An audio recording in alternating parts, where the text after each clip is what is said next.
halitta din fa kaifa yuhitul makhluqa bil khaliqi, ya za a yi wanda aka halitta ya wuce wanda ya halitta? Abadan ba zai yi ba, ba zai yi ba. Jalla wa ala, mai girma da ɗaukaka. Fa anta majaluka an tusallima lillahi wa lirasuli. Kadai fagenka kai da aka halitta bawan Allah, iyaka fagenka an tusallima lillahi wa lirasuli, ka miƙa wuya zuwa ga Allah da manzon shi kawai, kai imani kawai. In an faɗa an ce Allah yana da kaza, imani ake bukata kai. Ba ruwanka wani iri ne, fari ne ko baki, yana da girma ko ƙarami ne, ba ruwanka, ba ruwanka, imani ake bukata. Wala tujadil, kar ka yi jayayya. Wala tumari, kar ka yi jayayya. Aljidal wal mira sawa, an gane? Wala tut'ib nafsaka, kar ka yadda ka wahalar da kanka. Wa tut'iba al-akharina, kuma ko ka ce balle ma ka wahalar da wasu, kar ka wahalar da kanka balle ma ka wahalar da waɗansu. Hadha huwa al-wajib, wannan shi an wajibi, wal fardu shi afarilla, walidhalika sahaba, saboda haka su sahabbai lam yatakallafu hadha takallufa, ba sa tilastawa akan wannan tilasti din ko alama, don haka ba sa tsallakewa. wala tawaqqafu inda ayatin, ba sa tsayawa a wajen wata aya, au inda hadithin ko a wajen wani hadisi, bal yuqirrunaha, ba da shi tsaya kaji, suna tabbatar da su. Yuqirrunaha, jam'i ne haɗin nan ba, suna tabbatar da su. Ayoyin da hadisan kenan ko? Da sun ga aya, da sun ga hadisi, duka suna tabbatar da waɗanda. Kuma ya sallimuna laha, suna miƙa wuya zuwa gare su. Hukunci ma kana li mu'minin wala mu'minatin idza qada Allahu wa rasuluhu amran an yakuna lahum al-khiyaratu min amrihim. Bai yiwa in dai akwai imani, da an ce manzon Allah ya fashi to ka saki shine ko?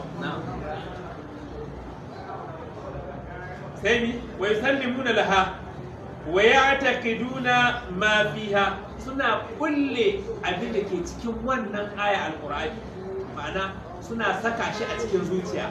Abin da ke cikin wannan hadisi suna sa shi a cikin zuciya, a cikin ayyukansu. Wala hasala indakum mashakilun qab, mashakil, mushkilola, rikice ban yadda da kai ba, baka yadda da ni ba, mu ta faɗa a tsakanin mu da jayayya, ko alama ba su sadu da wannan ba, su hadu da wannan ba. Inda ya ce Allah ya ce manzo Allah ya ce shikenan, su dan uwa ne kai, kawai ku tafi kawai abin ba irin mu ba, wanda addinin mu ya sai, wato addinin mu yanzu shine neman kuɗi. Inda duk za a samu kuɗi, sai ga mutu ya jirkita aya, ya jirkita hadisi, don mi, don a samu kuɗi. Da yawa mutum ya faɗi ƙarya, ya makalkale maƙarya don ɗaya ya samu kuɗi. Ba kyau, ba kyau.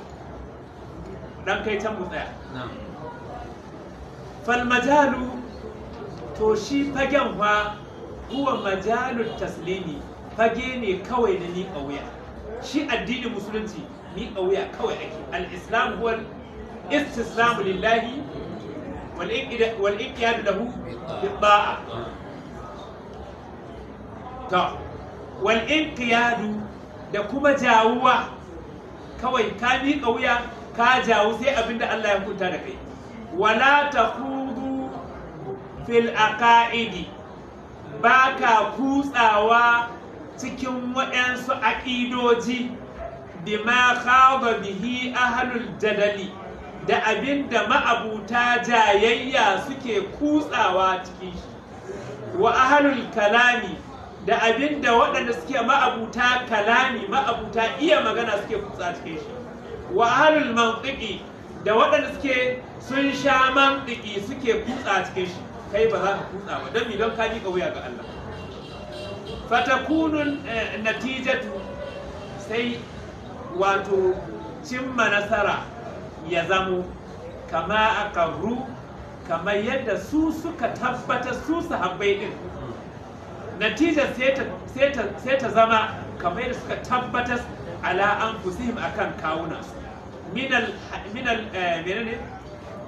hayrati daga dimuwa minal hayrati daga dimuwa an gani ya ce daurara minal hayrati daga dimuwa wal iqrabi da kuma kai komo shi ne iqrabi kai komo asan taraddudi ko shi ne iqrabi wa adamil wasuli da kuma rashin kaiwa ila natijatin zuwa ga samun biyan bukata kama kala ahadahu kamar yadda ɗayansu ya faɗa yake cewa walam nastafid min bahathina tula umrina illa an jama'ana fihi qila wa qalu ai shine mun karanta shi ba me yake ni da haka yana cewa qala fulanun wa qala fulanun wa in qala kaza fal jawabu kaza shine ma'anar kawai wane ya ce ai wane ma ya ce ai aristotle ya ce ai malam wane ya ce ai malam wane ya ce da ƙarshe dai babu wata natija cikin abin da za su fita shi ne ƙarshen magana jama'a an gane ko sai su ce ai idan aka ce kaza to kaza kenan in aka ce kaza kaza kenan in an ce kaza kaza kenan wannan duka ba natija da fatan jama'a mun gane kuma nan zamu dakata Allah ya sa dai akwai abin da aka tsinta cikin karatu Allah ya sa mu fahimci wani abu ya Allah amma mu lada abin da muka karanta daidai wanda muka bata don shi ilimi ko rashin fahimta Allah kai muna gafara sai ya zama dalilin shiga marjanar kiyama سبحانك اللهم بحمدك أشهد أن لا إله إلا أنت أستغفرك وأتوب إليك والحمد لله رب العالمين